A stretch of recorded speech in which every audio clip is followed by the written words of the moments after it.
Broadcasting from the business capital of the world, this is the Podcast Business News Network. And welcome back, everybody. Every time I get together with her, I learn more and more. But more importantly, I learn how deep she runs in terms of her knowledge. And she is somebody who practices Chinese medicine. And by that, I mean herbals, acupuncture, cupping, and so much more. Today, we're going to look at your nutrition, among other things, and what you can eat to better support yourself. But if you're going through some challenges, and we'll address some of those challenges, and most of us are going through at least one of these, I guarantee it, what we can do to improve that situation just by nutrition and making some lifestyle changes. She's from New York, and she's back with us. Dr. Kelly joins us on the program. How are you doing today? I'm doing good, Steve. How are you? Very well, very well. Interested to hear what you've got to share with us. So let's start with hair. So I'm hearing more and more, especially as you get older, but it doesn't necessarily have to be that. Even younger people talking about maybe some hair loss, gray hair sooner than they think they should be going gray, thinning of the hair. Does that come back to a lot of it surrounding diet? Yes. So actually, I have some patients. They're not old at all. Some is in their early 20s, some in the early 30s, some 40s. So it's not really old age at all, but they started to see the hair loss and some gray hair coming up. So they kind of worry a lot. Like, oh, Dr. Kelly, what's going on? Why my hair getting gray? Why my hair getting thinning? So in Chinese medicine, hair related with kidney and also related with the liver. So a lot of young people these days, they don't sleep at night. They stay up until 3 a.m., which they damage their kidney, damage their liver. That's one of the reasons their hair getting gray. I have a friend, his hair losing when he is only 20 in his college because he doesn't sleep at night. Wow. So which is evidence to telling us if you don't want to lose your hair, if you don't want to have gray hair, please go to sleep. Go to sleep at night. It's different. You go to sleep in the daytime. I got to tell you, I know that sleep is important, many different reasons, even especially dealing with stress. If you don't have enough sleep, you get more stress out. You just can't focus. You can't make decisions. You get all foggy in your brain. I never considered lack of sleep as something that would challenge your hair. Oh my gosh. Wow. That's crazy. Now you add all the other stuff to it, improper diet and stress, et cetera, et cetera, et cetera. Now it's like the perfect storm for hair challenges. Wow. Yes. So because so many people are seeing the hair loss, the green hair. So people ask me, hey, Dr. Kelly, what can I do to make my hair, more thicker again? To make the hair not gray, but instead of, beautiful and rich. So I tell them, the most important thing, go to sleep at night, okay? I told them, go to sleep at latest at 11 p.m. So no passing 11 p.m., you're still playing a video game or playing your phone or, you're still active. Because in Chinese medicine, we talk about the yin and yang. Yang time is the daytime, right? When the sun is up, you should get up, you should be active. But when the sun sets, it's getting darker, we should relax, we should go to sleep. So if you do not go to sleep at yin time, which is at night, you will damage your yin, damage your kidney. Then you will have the hair problem. You will have other problems. For example, there are a lot of young people, they have lower back pain. You would think, oh, maybe they went to gym. They do the heavy lifting. Then they the muscle, they got lower back pain. Actually, a lot of young patients, it's not because they going to gym have lower back pain. It's because they don't go to sleep at night. A lot of my young patients, they have lower back pain. When I ask them, what time do you go to sleep? 3 a.m. Most of them telling me they go to sleep at 3 a.m. Then they have lower back pain. So I telling them, please go to sleep early. Like, don't pass 11 p.m. If you have some work to do, if you really catch some deadline, yes, I understand. But don't pass 11. They say, oh, Dr. Kelly, I cannot even fall asleep if I go to sleep at 11. I said, even you cannot fall asleep, just lying down on bed is better than you sit up and being active, especially with the screen. That will make it worse. So in Chinese medicine, we have one thing called 人卧则血归于肝, means if you're lying down, your blood will go back to the liver. Liver will rejuvenate the blood. We all know, right? The liver had detoxify our body, get rid of toxin. But if you don't lying down at night, your liver cannot do it. Wow. I had no idea that this conversation would be heading toward focusing for the moment on sleep. My gosh. And I'm just going to say this, and it's kind of broad, and everybody is different. But for somebody who says, I can't fall asleep early, my answer is, yes, you can. It's called habit. You get in the habit of going to bed at 3 o'clock at 3 a.m., that's when you're going to sleep. You have to reset your body clock. Correct me if I'm wrong. This is just my my infinite experience in life. The same thing with most of us eating. We have relationships with food. I know personally, once I start eating badly, I just keep eating more. It just keeps going there. If I intentionally cut back and am more careful about what I eat, when I eat, the portions, I'm thinking about it before I grab something, I'll get in the habit. I even feel that my stomach starts shrinking a little bit, and I don't want it anymore. Same thing, sodium. I have not touched a salt shaker since I was a kid because my father used to say, why do you got to put salt on it? It's loaded with salt. And he used to be a little pushy there about it, but with good reason. I have not put salt on anything since I was probably, 11 years old. I don't need it. I don't want it anymore.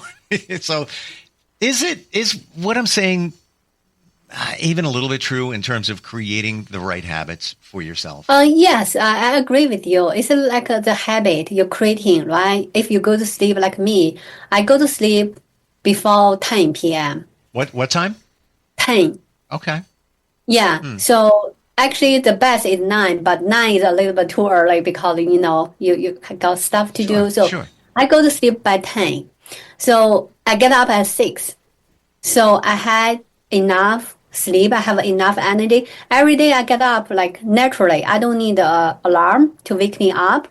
And I have energy. I don't need a coffee.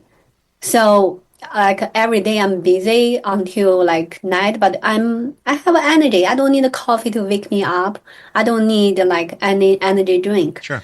So if you go to sleep at the proper time, you will have enough energy. And also like Steve, you said, it's a good habit. So then every day you will feel sleepy. Actually, if you are healthy, usually by 9 or 10, you will feel sleepy naturally.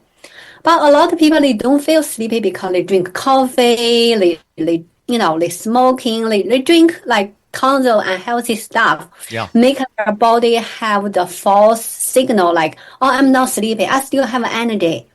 No, actually, if you don't have that kind of, kind of like stuff, yep, your body will feel sleepy naturally. And maybe even not even have caffeine for hours before you go to bed. And that's one thing I learned to myself. I can have a little bit of caffeine. Sometimes I'll get a big cup of coffee, and I'll do half and half, decaf and caffeine. But that lasts me for hours. I mean, I'm talking super extra large. Short of that, I don't do caffeine. I get jittery. Forget about it late in the afternoon. There's no way I'd be going to sleep.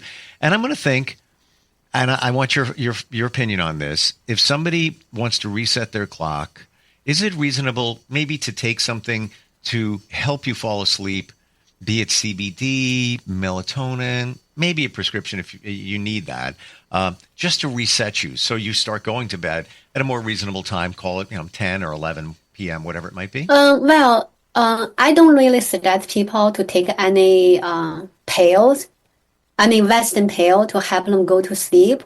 If you really want to take in Chinese medicine, we have a herbal formula called the 酸枣兰汤. Sure. So the herbal formula to help you go to sleep, it's not like melatonin. So the 酸枣兰汤, the function is basically clear some heat, so you can like calm down, then go to sleep. It's not the same function as the Western pill, because the Western pill, although you feel like you're going to sleep, actually your mind didn't really get rested. That's why I don't really suggest people to take melatonin to help them to go to sleep. Especially if you take them, you may, dependent on them, you cannot fall asleep without taking a pill. Okay. Yeah. Along those lines, what about diet? Now, I guess we're centering on hair, and some of the other challenges are sleep. We got it. Like you've reinforced that in a big way in my mind, and I'm grateful that I go to bed at a fairly decent time. I'm like probably 11 p.m. I'm intentional about that because I spent decades going to sleep, getting a minimal sleep. I woke up at 4 o'clock in the morning doing radio in the morning. Decades. And then would take a little nap in the afternoon, but I would never felt like I was me because I didn't have a full night of sleep. What about diet? What should we, let's focus on hair because it seems to be a big challenge for a lot of people. What should we be eating or not eating along with getting good sleep that would support better hair growth, better hair condition? So hair, I just talk about the hair related with the kidney, right? So kidney in Chinese medicine, in the 5 elements is water, and the color is black. So anything like black color is good to tonify the kidney, like black bean, like a sesame seed. So black color is good for kidney, so good for the hair also. Wow. Yeah. And also, actually, the hair color, the hair also related with liver blood. So you can eat something to tonify your blood, like red stuff, like dates. Yeah, that can tonify your blood. About the liver is, the color is green. You can eat some green leaf. Some vegetables. So in general, Chinese medicine, basically we talk about everything is about balance. You should have a balanced diet. You should have a lifestyle is balanced. It's not too extreme. Like too much sleep, also bad, right? If you sleep whole day, you're gonna have a headache. I have a lot of people, they come in, they said, oh, I slept the whole day, I got a headache. So you should have a healthy and balanced lifestyle, like diet, even exercise. Right? There is actually very, very simple exercise that can tonify the kidney. You just tiptoe, lift up your heels. Then you drop your heels. Very simple. Yeah, that can tonify your kidney also. You can do it everywhere. Do it in your office, do at home. I just did some exercise this morning after I got up because it's so cold, right? You need to warm up, do some simple exercise. Just at home, you don't really have to go to gym, right? You can just lift up your heel, then drop down, do 100 times. In that way, you can activate your kidney channel because the kidney channel go down to the heels. Wow. I have to imagine, even a little bit of exercise, let's say you're even working from home. A lot of us are. You're at your desk. Even doing leg raises, nobody knows even if you're on a Zoom or you're on a phone call, whatever it might be, nobody knows what you're doing, but you're getting some movement. So many of us aren't even moving. We're sitting in a chair. And I truly believe that sitting is the new smoking.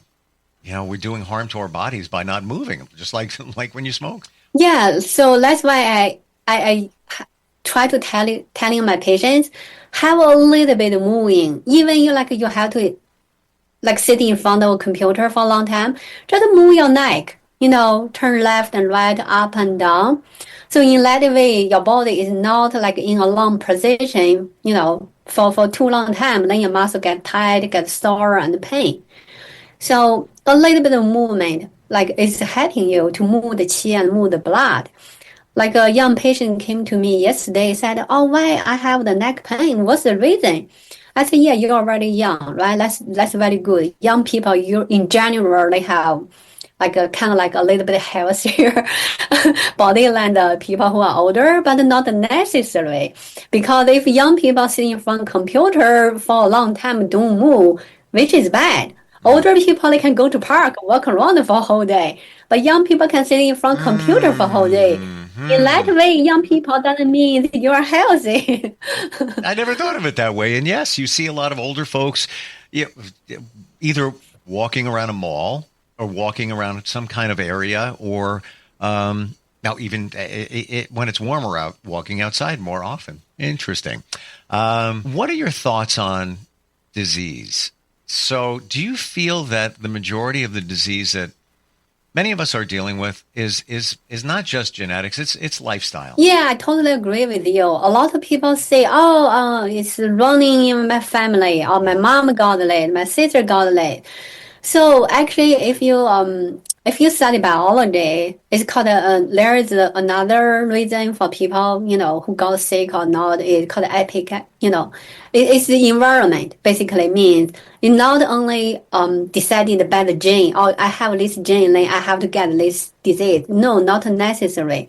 So if your lifestyle, if your mom have that kind of lifestyle, and you got exactly the same one, for example, eat a lot of sugar, drink a lot of alcohol, yeah, you may get that disease also. But if your lifestyle is healthier, you don't drink alcohol, you don't eat a lot of sugar, you exercise, you don't have stress, you may be totally healthy. You don't have anything from the family.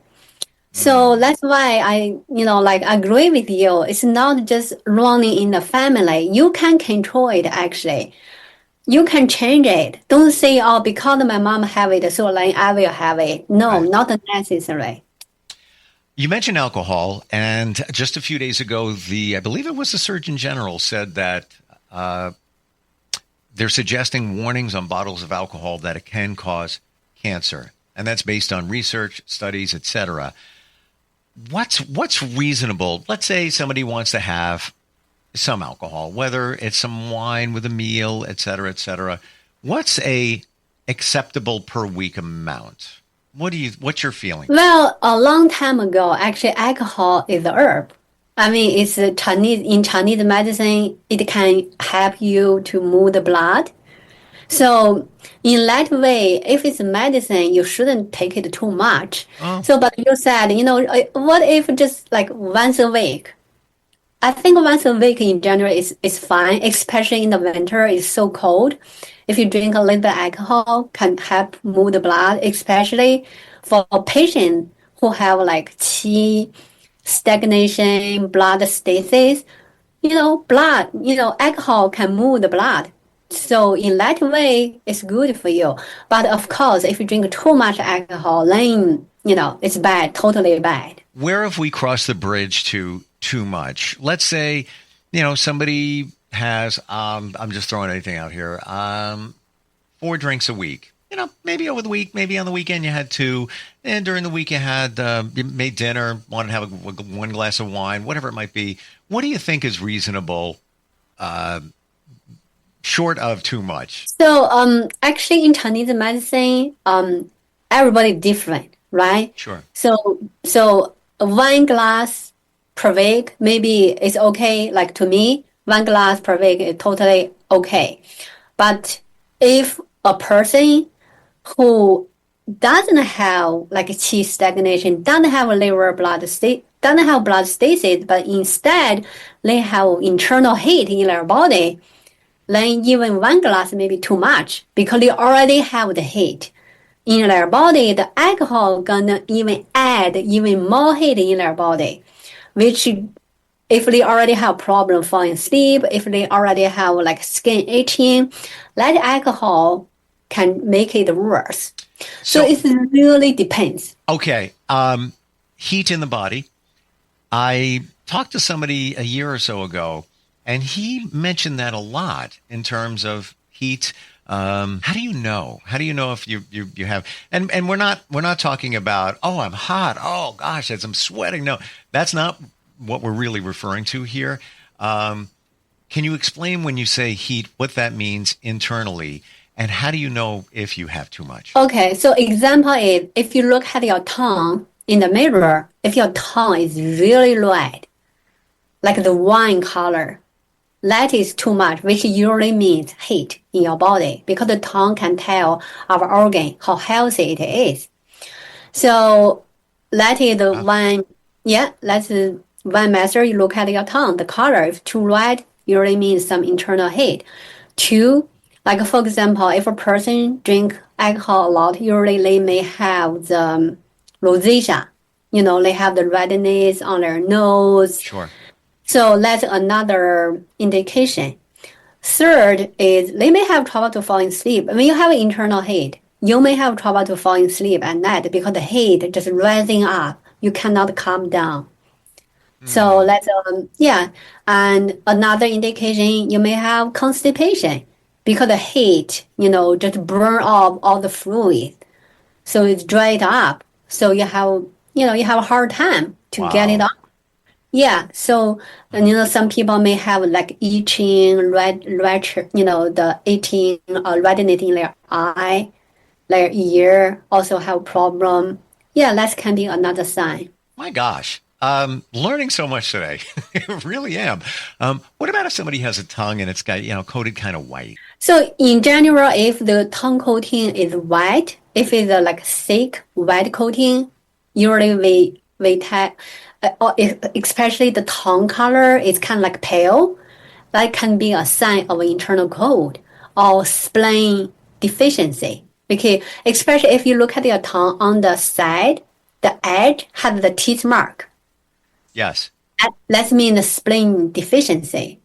So if you have a spleen deficiency, then your tongue will be like white coating, pale color, teeth mark, and people may have like fatigue. They don't have energy to go every day, and their appetite is not so good. They don't want to eat. Wow. And they have bloating, gassing after eat, and their muscle maybe feel like fatigue, feel weak. Amazing. So this is just now. Now I understand why some doctors, not all, look at your tongue. Is they're looking at it from a different perspective in terms of diagnosing. Dr. Kelly, phenomenal, fascinating. I had no idea where we were going with this today. Especially when it came to even hair loss. So many things, that can cause that, and we don't even realize it. And we're just, we know sleep's important, never realized it was that important. So which would you rather do? Stay up until 3 o'clock watching TV or looking at reels on your phone and have no hair? Or just get a good night's sleep? My gosh. You're located in New York, specifically where? 121 East 60th Street, 2A, New York. It's on Lexington Avenue, between Lexington and Park Avenue. Yep. And if you're in the New York area, certainly very accessible, a lot of subways in that area. Know it well. If somebody wants to reach out to you, whether they're in the New York area or even on a consultation basis, let's say they're in Texas, whatever it might be, what's the best way to find you? They can call me at 347-885-1865, or they can send me email, info@kelly121acupuncture.com, or go to my website, kelly121acupuncture.com. Thank you so much for today. What a great way to start a new year with this kind of insight. And newsflash, everybody, everything that Dr. Kelly said, people have been practicing it for hundreds, if not thousands of years. We just don't listen. We gravitate toward, like you said, taking pills and, nothing wrong with traditional doctors, but there's more going on here when it comes to herbal medicine and a more holistic approach. Appreciate you being here, and we'll catch up again soon, okay? Thank you, Steve. Thank you, Dr. Kelly. We'll be right back.